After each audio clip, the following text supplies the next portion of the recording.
Excellencies and colleagues, the Women in Gender constituency urges that successful implementation of Sendai must recognize the rights of all people in all their diversity, including gender, sex, sexual orientation, gender identity, age, race, ethnicity, geography, income, migrant or refugee status, and disability. It should contribute to sustainable development, gender equality, and address underlying risk factors through a human rights-based approach. We know that girls and women are disproportionately affected by disasters, conflict, and poverty. Gender norms and roles can limit women and girls' access to resources, finance, decision-making, time, and power structures. Gender roles also contribute to women's specialized knowledge about natural resources, community vulnerabilities, resource capacity, food and water security, and indicators of risk. Women are crucial leaders and change makers with diverse knowledge and perspectives. They are not inherently vulnerable, passive recipients of disaster aid.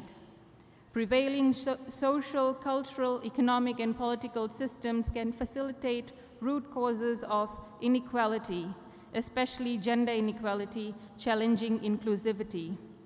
The result is that systemic barriers exclude women from participation and decision-making in DRR.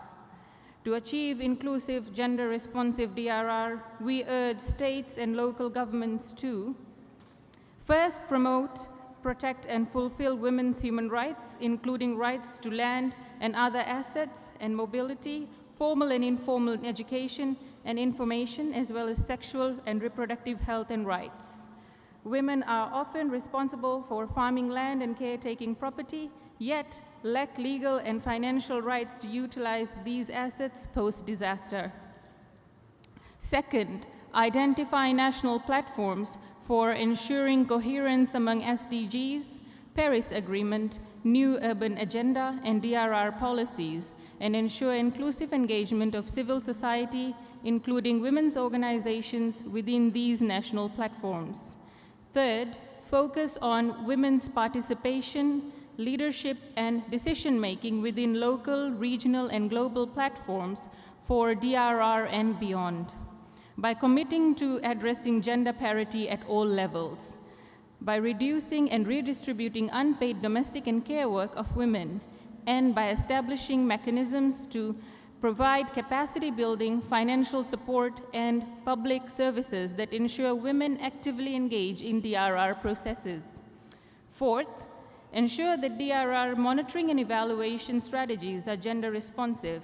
Use sex, age, and disability disaggregated data and gender analysis as fundamental planning tools to strengthen participation, leadership, and advocacy of women-led and feminist organizations. Qualitative and quantitative data should be designed, collected, analyzed, and shared meaningfully, including by women's organizations at all levels. And fifth, government policies must prioritize gender funding, gender budgeting, and gender mainstreaming. Women's organizations must have direct access to funding on DRR.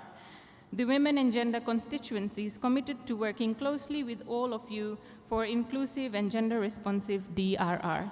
Thank you.